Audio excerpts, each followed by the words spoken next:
exclusive.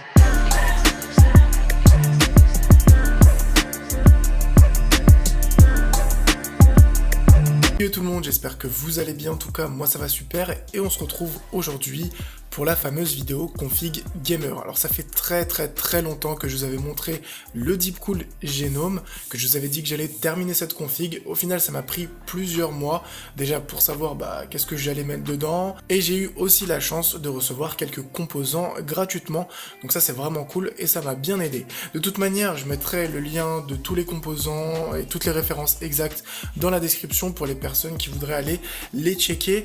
En tout cas j'ai essayé de vous faire une vidéo bien complète avec une partie montage en accéléré et ensuite avec un petit benchmark du PC pour vous montrer à peu près à quel jeu on peut jouer. Bien sûr c'est un PC, on peut toujours faire mieux, il y a toujours moins bien, mais en tout cas moi je suis très satisfait du résultat, j'espère que vous aussi. Et on enchaîne sur l'unboxing du premier produit que j'ai pu recevoir de chez MSI, donc il s'agit de la carte mère et c'est la Z270 Gaming M3. On va commencer par le Mystic Light. Donc le Mystic Light c'est quoi? C'est tout simplement un jeu de LED qui a été fourni avec, qui va vous permettre de pouvoir mettre de la lumière dans votre PC pour faire vraiment le look gaming.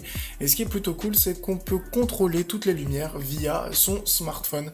Donc ça c'est vraiment très sympa. Au niveau de la qualité de fabrication, on n'est vraiment pas déçu. On a de bons composants avec pas mal de relief en gris anthracite pour encore plus souligner le côté gaming de cette carte mère. Côté fonctionnalité technique, ce que j'ai vraiment apprécié, c'est qu'on a 6 connecteurs pour les ventilateurs. Elle est compatible water cooling, sachant que moi, sur mon Deepcool Genome, on est sur du water cooling.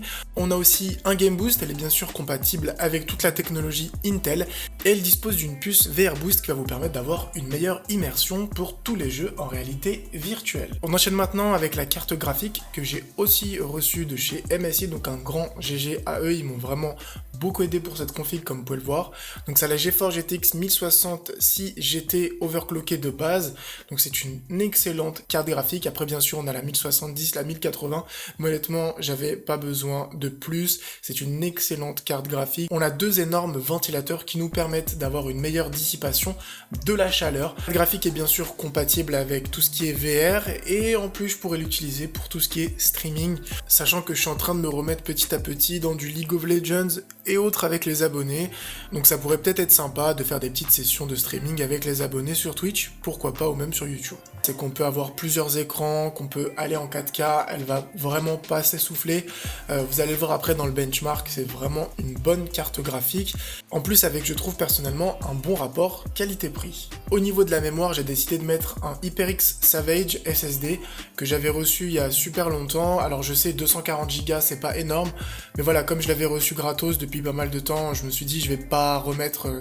des thunes encore pour rajouter de la mémoire, sachant que bon 240 Go ça me suffit pour le moment, j'ai pas installé 1 milliard de jeux, j'achèterai sûrement un deuxième de 500 ou quelque chose comme ça quand j'en aurai vraiment le besoin. Donc au niveau de la RAM, j'ai pris des HyperX, donc là je les ai achetés moi-même puisque je fais confiance à HyperX. J'ai pris 8 Go, c'est pas énorme, c'est pile dans la moyenne, j'aurais dû prendre du 16, mais c'est vrai que 16 ça faisait 2 fois le prix, donc pour commencer, et c'était juste pour vraiment lancer la bête, je me suis dit 8 Go, c'est aussi suffisant, et vous allez le voir plus tard dans le bench aussi. 16 Go ça aurait été mieux, mais 8 Go c'est pas mal, ça fait déjà tourner la plupart des jeux. Au niveau du processeur, j'ai décidé de prendre un Intel Core Kaby Lake i5 7600K. Pourquoi j'ai pris un Kaby Lake et pas un Skylake? Tout simplement parce qu'on a des performances qui sont légèrement supérieures.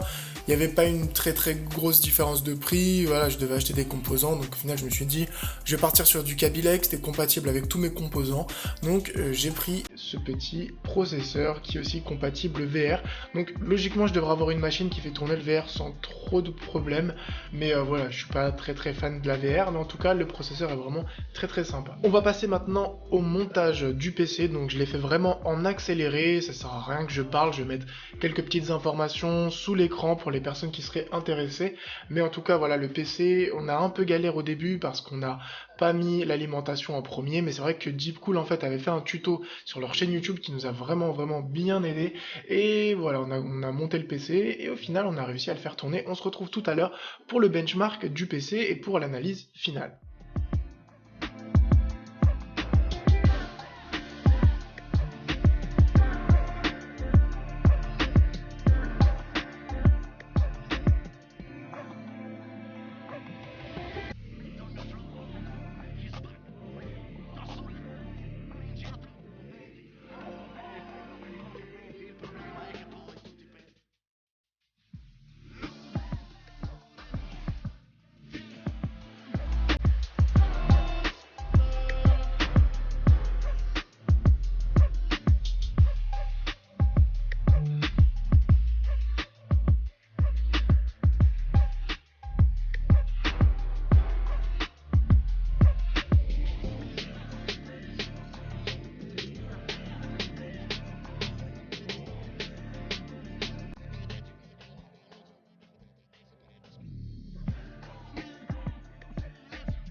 On se retrouve à la fin de la vidéo pour voir ensemble finalement les performances du PC. Et comme je l'ai dit au début, on peut toujours faire mieux, on peut toujours faire moins bien.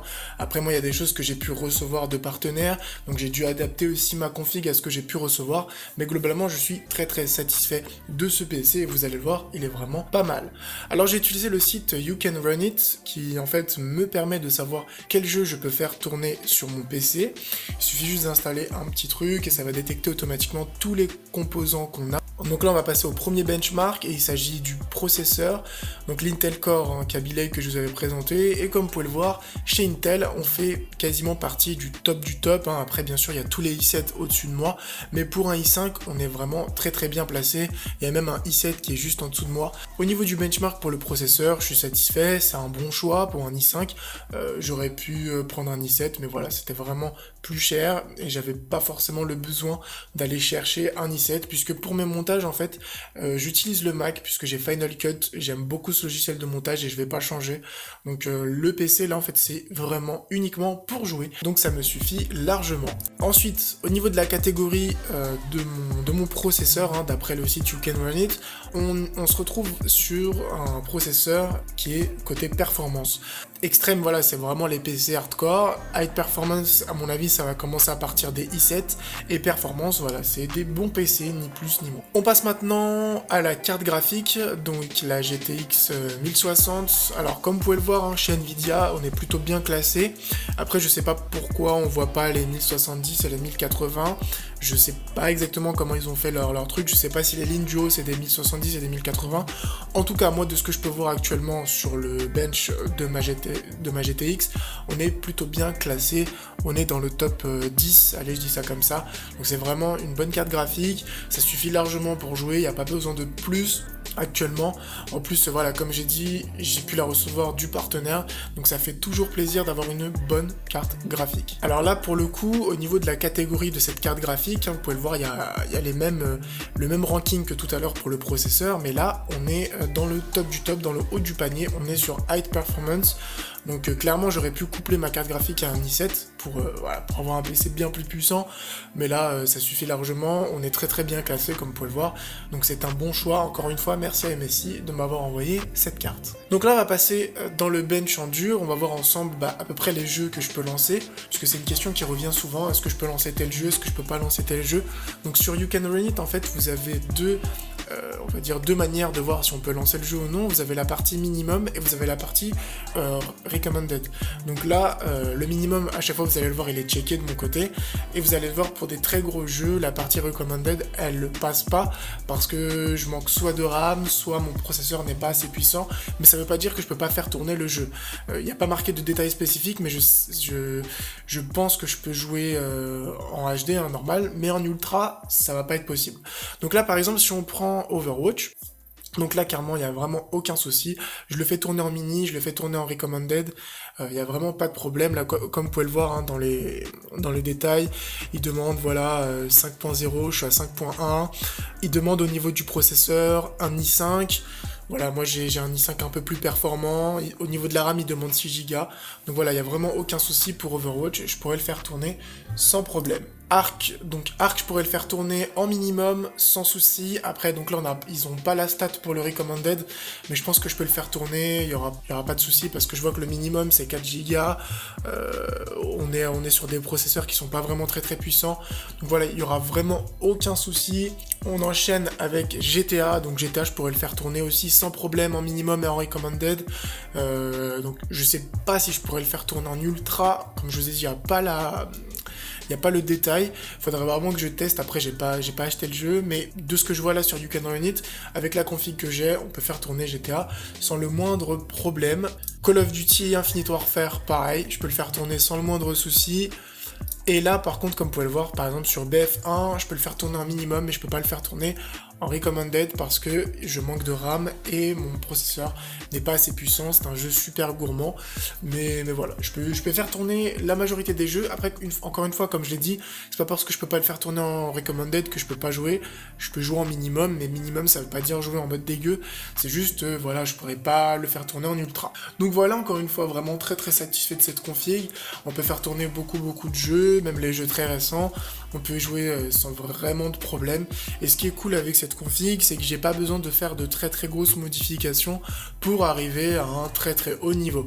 Alors c'est une config qui coûte assez cher parce que déjà le Deep Cool Genome coûte 300 € à lui tout seul, donc j'aurais pu très bien prendre un boîtier si je l'avais pas reçu à 50 €, ça aurait fait baisser la facture très très rapidement. Et comme j'ai dit, ce qui est sympa, c'est que je peux facilement rajouter de la RAM, je peux acheter un i7 quand j'ai envie, voilà, il y a vraiment, il y a pas de problème. C'est un PC qui est vraiment très très modulable. J'en suis vraiment satisfait.